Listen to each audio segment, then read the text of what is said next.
ముముక్షు వ్యవహార ప్రకరణము 5వ అధ్యాయము ప్రయత్నము కార్యసిద్ధి. ఇక 2వ రోజు సభ ప్రారంభమైంది. శ్రీ వశిష్ఠ మహర్షి ఇలా ప్రారంభించారు. ఓ రామచంద్ర, ఓ సభికులారా, నిన్నటి రోజు మనం విచారించినదంతా మననముచే గ్రహించారు కదా. నిన్న చెప్పుకున్నట్లు ఇతఃపూర్వపు ప్రయత్న రూపాలైన కర్మలు అనునవి కాకుండా అదృష్టము అనుబడు ఇంకొక వస్తువు ఏదీ లేదు. కనుక అట్టి అదృష్టము అని అనుకోబడేది దూరంగా నెట్టివేయబడుగాక. మానవుడు సాధు సంఘం, సత్శాస్త్రం, స్వవిచారణలను ఆశ్రయించి స్వప్రయత్నముల ద్వారా ఆత్మ సముద్ధరణకు నడుం కట్టాలి అని గుర్తు చేస్తూ 2వ రోజు విచారణ ఇప్పుడు ప్రారంభిస్తున్నాను. ప్రయత్నమే అన్నిటికన్నా ముఖ్యమైనది. యథా యథా ప్రయత్నః స్యాత్ భవేత్ ఆసు ఫలం తదా ఇతి పౌరుషం ఏవ అస్తి దైవం అస్తు తత్ ఏవచ. చేసే ప్రయత్నములను బట్టే ఫలితములు ఉంటున్నాయి.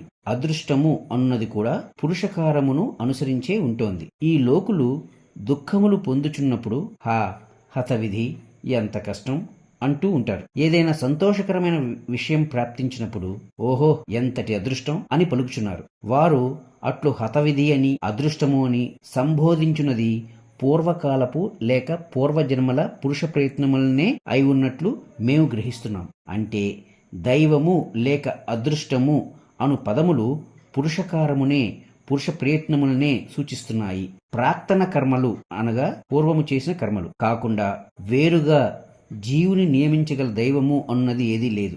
ఎందుకంటావా? ఏ విధంగా అయితే బలశాలుడగు పురుషుడు ఒక బాలుని చిటికలో వశపరుచుకోగలడో అదేవిధంగా ప్రయత్నశీలుడైన వాడు అనాయాసంగా అదృష్టము అను దానిని వశపరుచుకోగలుగుచున్నాడు. ఒకడు తాను చేసిన అశుభ కర్మలను ప్రాయశ్చిత్త కర్మలచే శుభములుగా మార్చుకుంటున్నాడు. అదేవిధంగా పూర్వకర్మల దోషములను వర్తమాన ఉత్తమ ప్రయత్నములచే తప్పకుండా శుభప్రదం చేసుకోవచ్చు. అట్లు కాకుండా అల్ప విషయముల పట్ల లోభమును పొంది దైవము అనుదానిని జయించుటకు ప్రయత్నించకుండా దానికి లోబడి ఉండువారు మా ఉద్దేశంలో దీనులు, మూఢులే.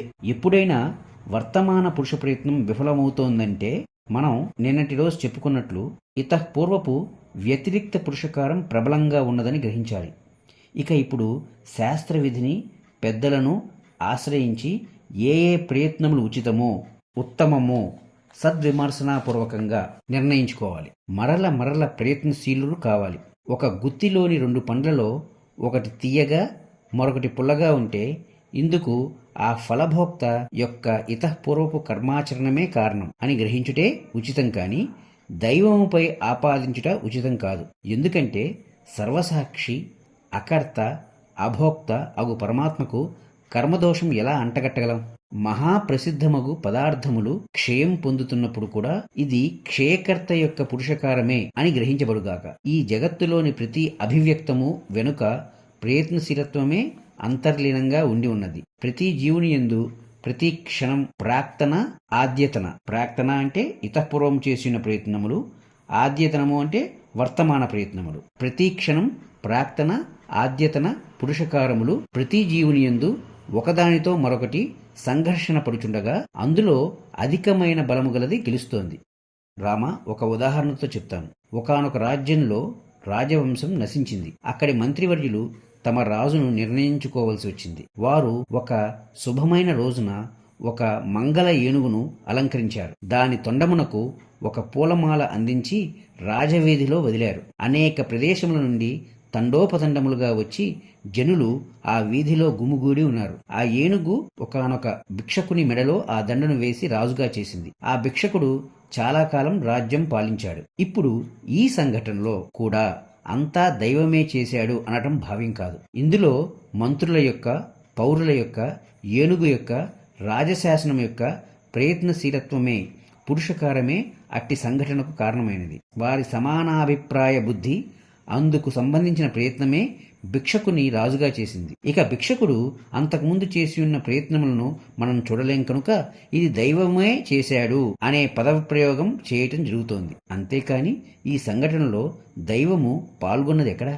ఒకానొకడు ఏదైనా సాధించుటలో సమర్థుడు అవుచున్నప్పుడు అతని ప్రయత్నము దృష్టము కావచ్చు, లేక ఎదురుగా కంటికి కనపడకపోవటచే అదృష్టము కూడా కావచ్చు. కానీ మరొకడు అట్టి సమర్థత వెనుక ఉన్న ప్రయత్నశీలత్వమును గమనించలేడు. కనుక ఇదంతా దైవమే అతనికి ప్రసాదించింది అని భావించి ఊరట చెందుతున్నాడు. అయితే అట్టి అభిప్రాయం జ్ఞానుల దృష్టిలో మూర్ఖమగు అభిప్రాయం మాత్రమే. ఈ ప్రపంచంలో మనకు ఒక సమర్థుడైన వ్యక్తి కంటే ఇంకా అధికమైన సమర్థత గల వ్యక్తి తారసపడుచున్నాడు అనుకుందాం. ఆ భేదం ఎక్కడి నుండి వస్తోంది? ఆ రెండోవాడు అధికమైన ప్రయత్నం చేసి ఉండట చేతనే కదా. కాబట్టి సమర్థత అన్నది అదృష్టానుసారం ఉండేది కాదని, స్వప్రయత్నముల అల్పాధిక్యములను బట్టి ప్రాప్తించేదని తెలిసిపోతోంది. అసలు అదృష్టము అంటే అది దుష్టము కానిది, అనగా మనకు కనపడినది. మనకు కనపడిన దాన్ని అదృష్టము అంటున్నాం. అంతేకాని దాని వెనకాల ప్రయత్నము లేదు అని కాదు.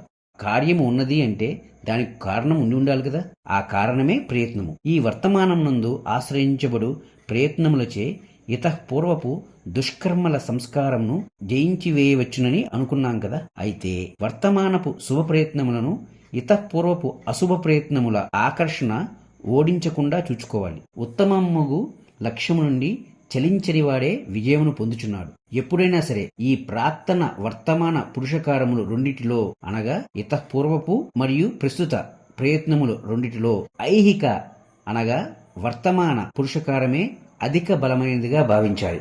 ఈ ఐహిక పురుషకారం అనగా ప్రస్తుత పురుషకారం, ప్రస్తుత ప్రయత్నము ఇప్పుడు మన చేతిలో ఉన్నది. ప్రయత్నం చేయుటచే నేను ప్రాక్తనమును జయించి వేయగలను అని నమ్మకం కలిగి ఉండాలి. తనపై, గురువుపై, శాస్త్రముపై విశ్వాసము, నమ్మకము, ఫెయిత్ అండ్ కాన్ఫిడెన్స్ కలిగి ఉండాలి. అయ్యో నేనేమి చేయగలను, నేను ఒక స్వల్ప మానవుణ్ణి, ఇది ఇంతే, ఎవరో మహానుభావులే దీనిని అధిగమించగలరు, మా వంటి మామూలు మనుషుల వలన ఏమవుతుంది? ఇటువంటి దౌర్బల్యమైన భావములు కలిగి ఉండి అప్రయత్నశీలురై ఉండేవారికి ధిక్కారమగుగాక.